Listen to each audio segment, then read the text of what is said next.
जुलाई का आखिरी हफ्ता था। साल था 1952। जगह थी कराड रेलवे स्टेशन।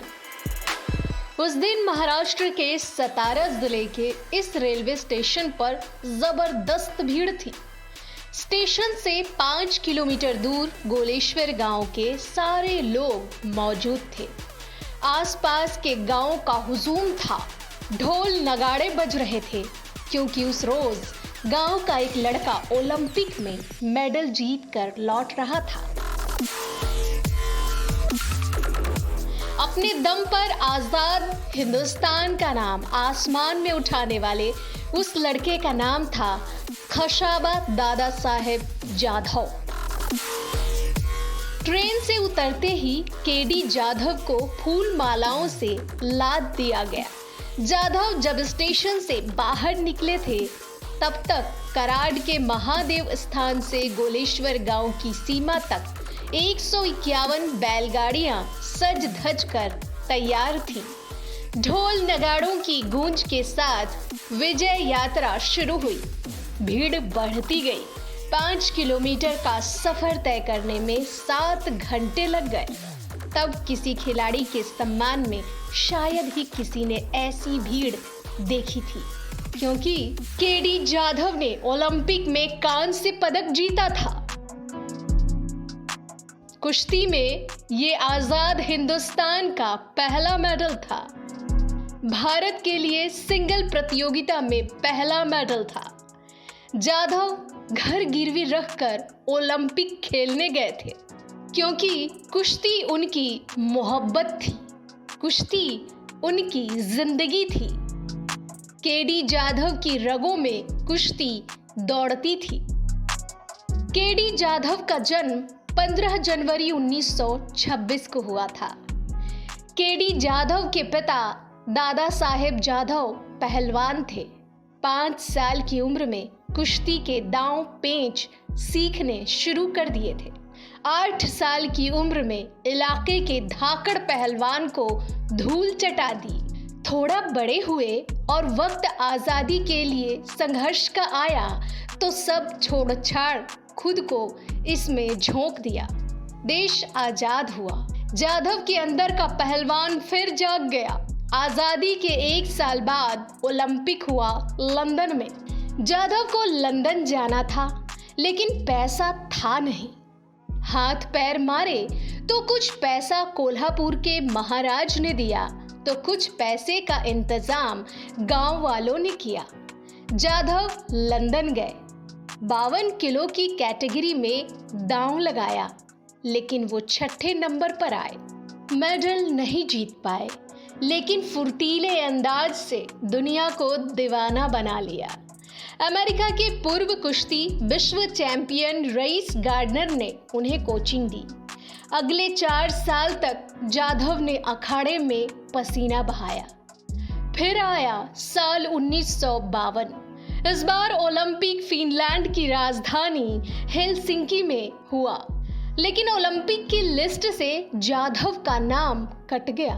पटियाला के महाराजा से इंसाफ की गुहार लगाई।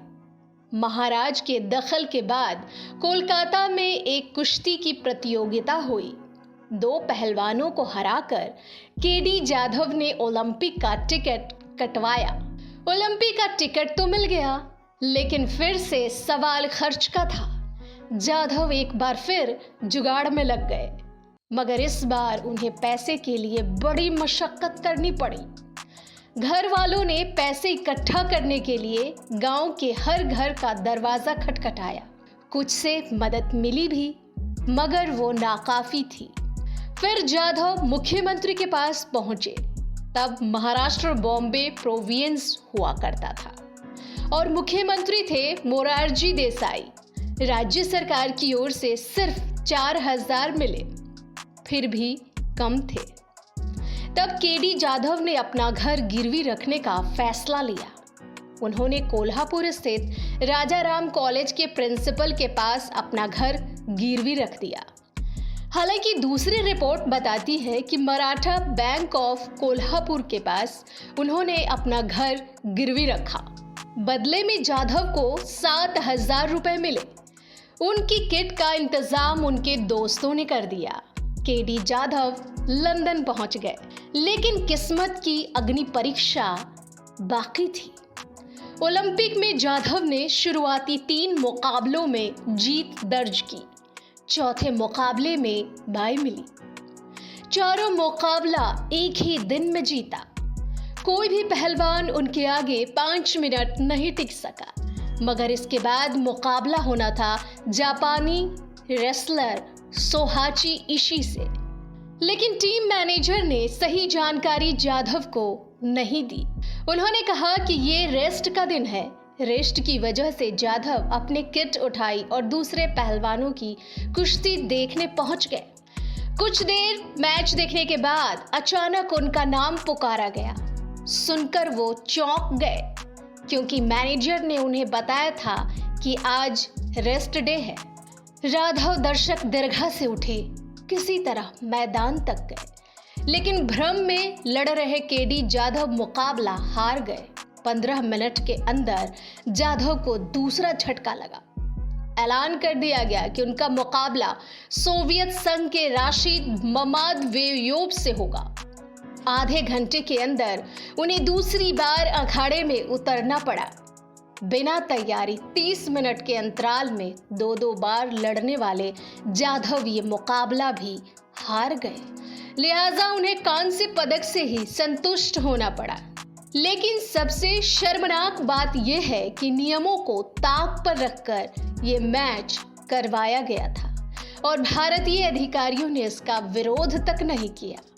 कान से लेकर भी हिंदुस्तान के मान को जाधव ने आसमान तक पहुंचा दिया था। देश लौटकर उन्होंने इनामी कुश्ती प्रतियोगिता लड़कर पैसा कमाया। तब जाकर गिरवी रखा अपना घर छुड़ा पाए। जब 1955 में राज्य सरकार ने खेल कोटा के तहत सब इंस्पेक्टर बना दिया। 1982 में KD Jadhav assistant police commissioner बने। इसके 6 महीने के बाद वो रिटायर हो गए। पुलिस सर्विस के दौरान कई बार जाधव ने नेशनल गेम्स में खिलाड़ियों को ट्रेनिंग दी।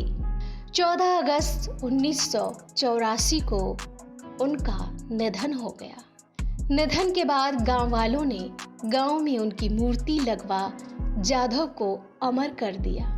मरणोपरांत 2001 में केडी जाधव को भारत सरकार ने अर्जुन पुरस्कार से सम्मानित किया।